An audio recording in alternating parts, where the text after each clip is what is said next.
There is a profound disappointment among the American people because we keep winning elections and then we keep getting leaders who don't do anything they promised. The American people were told, if only we have a Republican majority in the House, things will be different. Well, in 2010, the American people showed up in enormous numbers, and we got a Republican majority in the House. And very little changed. Then the American people were told, you know, the problem is the Senate. If only we get a Republican majority in the Senate and retire Harry Reid as majority leader, then things will be different. Well, in 2014, the American people rose up in enormous numbers, voted to do exactly that. We've had a Republican majority in both houses of Congress now for about 6 months. What has that majority done? First thing we did in December is we came back and passed a $1 trillion cromnibus plan filled with pork and corporate welfare. That was the very first thing we did. Then this Republican majority voted to fund Obamacare, voted to fund President Obama's unconstitutional executive amnesty, and then leadership rammed through the confirmation of Loretta Lynch as Attorney General. Madam President, which of those decisions would be one iota different if Harry Reid were still majority leader? Not a one. Not a one. This Senate operates exactly the same. The same priorities. And let me tell you why. It's not that this majority doesn't get things done. It does get things done, but it listens to one and only one voice. That is the voice of the Washington Cartel, of the lobbyists on K Street, of the big money and big corporations. You know, if you go to the American people and ask, is reauthorizing the XM Bank a priority for you? The standard response for most of them will be, the what? They don't even know what this is. Let me tell you what it is.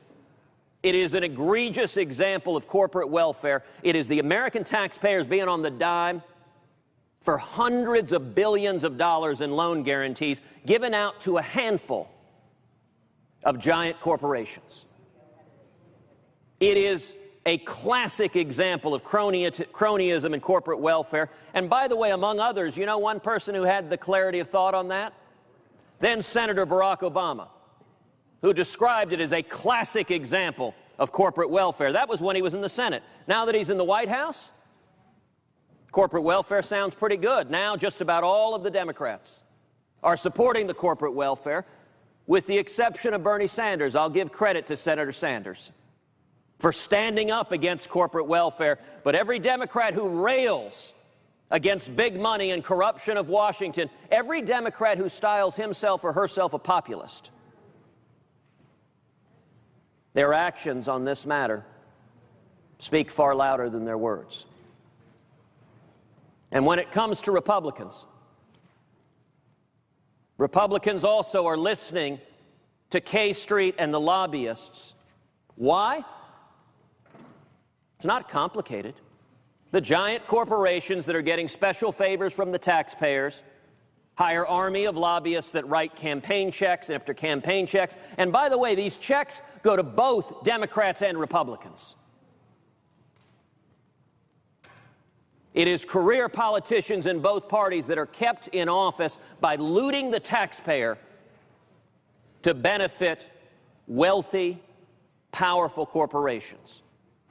The single largest recipient of loan guarantees from the XM Bank is the Boeing Corporation. The Boeing Corporation just had an earnings call where their CEO said, and I'm paraphrasing, but we'll be just fine without the XM Bank. It's not impacting us. There are plenty of private loan alternatives out there. But, you know, even though the market could provide, it's a lot easier to have compliant lawmakers rob from the public fist to enrich giant corporations. You know who doesn't have lobbyists? a single mom waiting tables. You know who doesn't have lobbyists? A teenage immigrant like my father was, washing dishes, making 50 cents an hour, struggling to achieve the American dream. You know who doesn't have lobbyists? A factory worker who just wants to work and provide for his or her children. They don't have lobbyists, and so what happens? Career politicians in both parties gang up with giant corporations to loot their taxes to make it harder for people who are struggling to achieve the American dream. Coal miners, Madam President, in your state, they don't have lobbyists who are representing them here, the individual miners, while the majority leader teams up with the Democratic leader to take from their paychecks to fund giant corporations. It is wrong and it is corrupt. Madam President, it saddens me to say this. I sat in my office, I told my staff, the majority leader looked me in the eye and looked 54 Republicans in the eye. I cannot believe he would tell a flat-out lie. And I voted based on those assurances that he made to each and every one of us. What we just saw today was an absolute demonstration that not only what he told every Republican senator, but what he told the press over and over and over again was a simple lie. This institution should not operate at the beck and call of lobbyists in Washington. This institution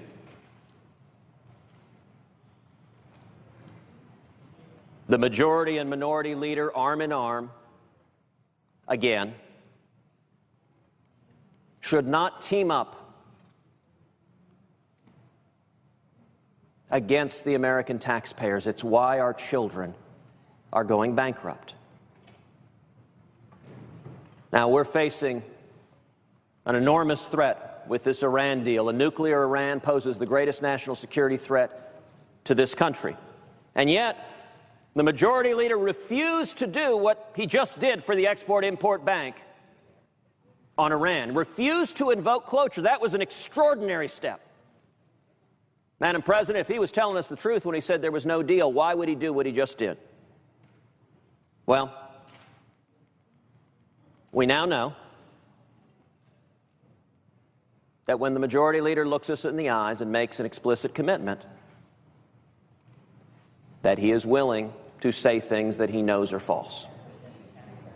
That has consequences for how this body operates. If you or I cannot trust what the majority leader tells us, that will have consequences on other legislation as well, on how this institution operates. There are a host of amendments that the American people are focused on, things like defunding Planned Parenthood after the gruesome video. Majority leader doesn't want to vote on that. That's actually something the American people are focused on.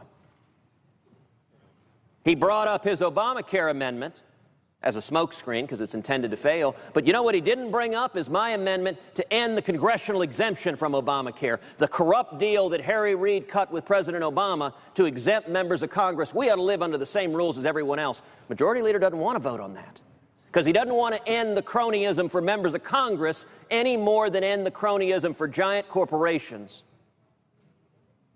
who enrich themselves at the expense of the American people. There are a host of priorities that the voters who elected you and me.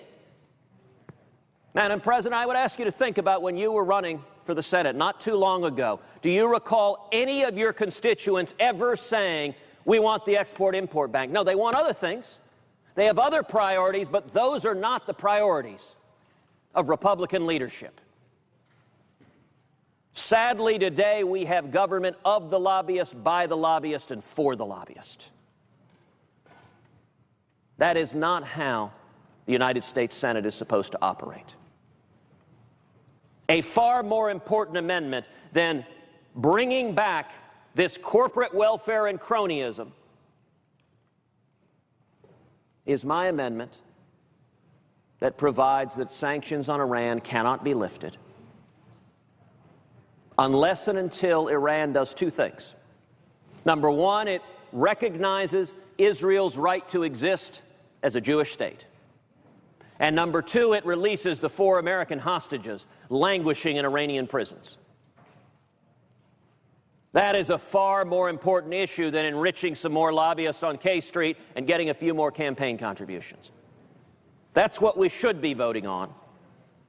And accordingly, Madam President, I call up my amendment, number 2301, to the McConnell Amendment 2266, as modified.